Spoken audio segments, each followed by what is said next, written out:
We want to take you live to Chicago. Former President Obama is at the North American Climate Summit. He's delivering a speech at the event. Let's listen in. A concreteness to your work and a practical mindset that arises because of the constant daily interactions that you have with your constituents that transcends ideology and that allows when mayors get together to think in very practical terms about how do we get stuff done. And that mindset, a mindset that isn't arguing politics, but rather is grounded in facts and actual events and impacts on people, that mindset is exactly what is needed at the moment when we think about climate change. As we speak, Miami already floods on sunny days. Western cities across North America are dealing with longer and harsher wildfire seasons. A conveyor belt of some of the strongest hurricanes on record this summer smashed into Houston and Florida and Puerto Rico, and more than 2 months later, they are still struggling to recover. And all of this is happening while global carbon emissions and global temperatures are still on the rise. 2015 was the warmest year on record until 2016 became the warmest on record. And what that tells us is that climate is changing faster than our efforts to address it. And that's why I made climate change a priority when I was president. It's not because I didn't have other things to do. It wasn't because of some ideological notions about the environment. It was a very practical understanding based on the science that if we did not get this issue right, then just about every other issue was going to be adversely affected. If you were concerned about national security, then you needed to worry about the potential effects of climate change on creating huge new surges of migrants, the potential conflict that arises if you have consistent drought or people unable to feed themselves. If you were concerned about economic development and GDP, you had to take a look at the extraordinary losses that would accumulate as temperatures got higher. There was no aspect of policy that we were concerned about that was not touched profoundly by this issue, which is the reason why it wasn't just the EPA that was concerned about it. The Pentagon and our Joint Chiefs of Staff were concerned about it. And we took action.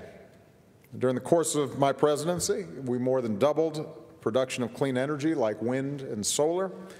We set the first ever national standards to limit the amount of carbon pollution that power plants can dump in the air that our kids breathe. We changed the way that we consume energy, from the cars and trucks that we drive to the homes and businesses where we live and where we work. And we met resistance at every step of the way. And there were skeptics who said that these actions would kill jobs and depress growth. And instead, as we took these actions, we saw the U.S. economy grow consistently. We saw the longest streak of job creation in American history by far, a streak that still continues, by the way. Thanks, Obama.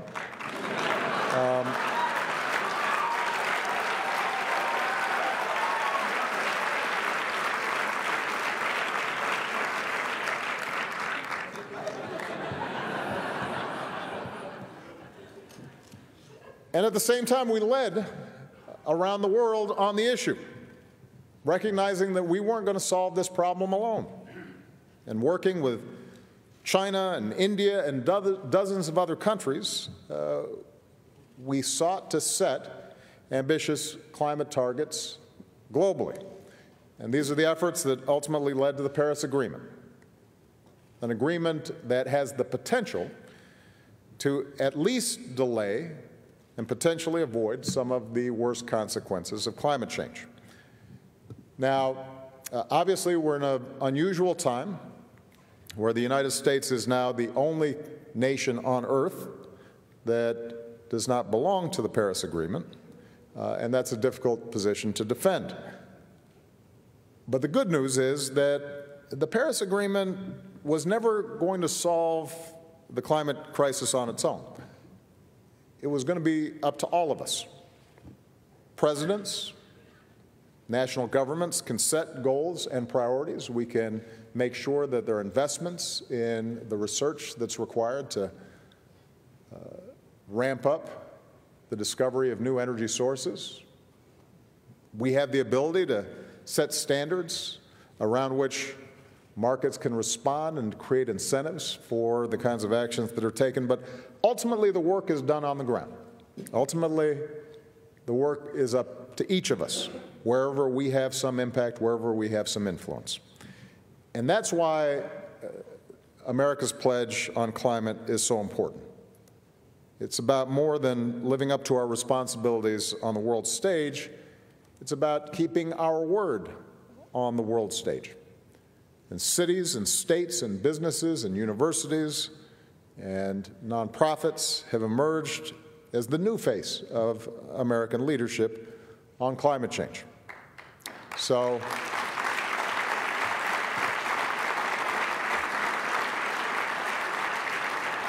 a statistic that I think you're familiar with, so far those who've joined America's pledge represent half our population and half of our economy. And if all those who were part of America's pledge were its own country, it would be the third largest in the world. What amazing leadership and amazing potential that holds. Our biggest cities have now adopted more sustainable building and transportation policies. Some of our biggest companies have set more ambitious renewable energy targets than even we set while I was president. Our power sector is still on track to meet the more ambitious emissions targets set a few years ago. I know that some mayors, like Rahm, have gone even farther by signing the Chicago Climate Charter, which is a commitment to reduce carbons in line with the Paris Agreement, take aggressive action on climate, and to plan for the realities that even if we get out ahead of this thing, we can no longer avoid. And that's a powerful signal to the world. That's what leadership means, and it will make a difference. So the bottom line is, I want to thank you and I want to encourage you. Sheltering future generations from the ravages of climate change should be something of an obsession for us. And Americans should make it a prerequisite for the vote of anybody in elected office that they're paying attention to it. You know, we live at a time where everything is contested. And so often, because of the splintering of our media, it is possible to only occupy a world in which the facts that come in conform to your pre-existing conceptions.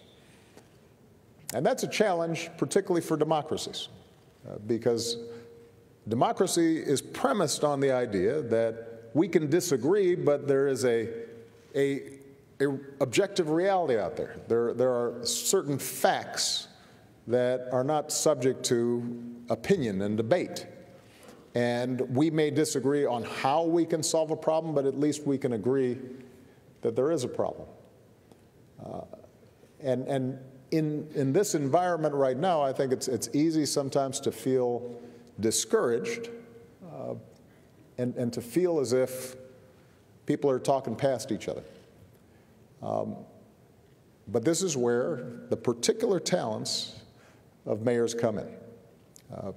Because, first of all, you're used to dealing with folks who can sometimes be unreasonable.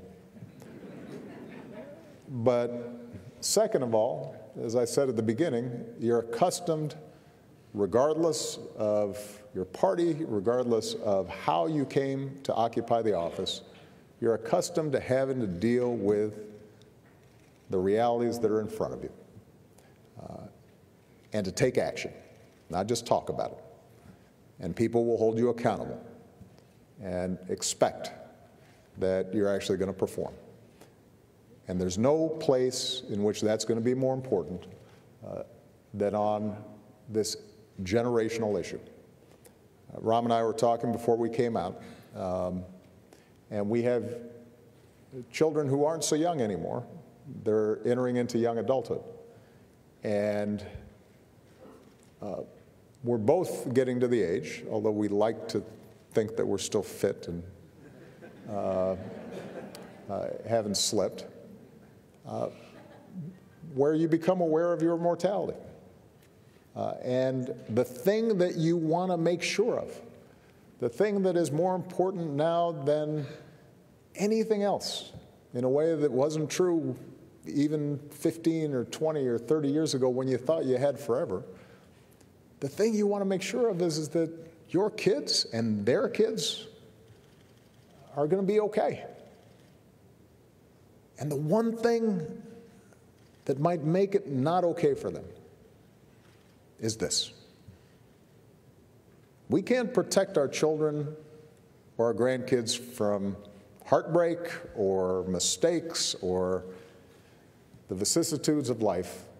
They're going to have their own challenges and their own struggles, and as long as we're around, we want to help them when we can, but we know that's going to happen. That's the nature of human fate. But this is something we can do something about.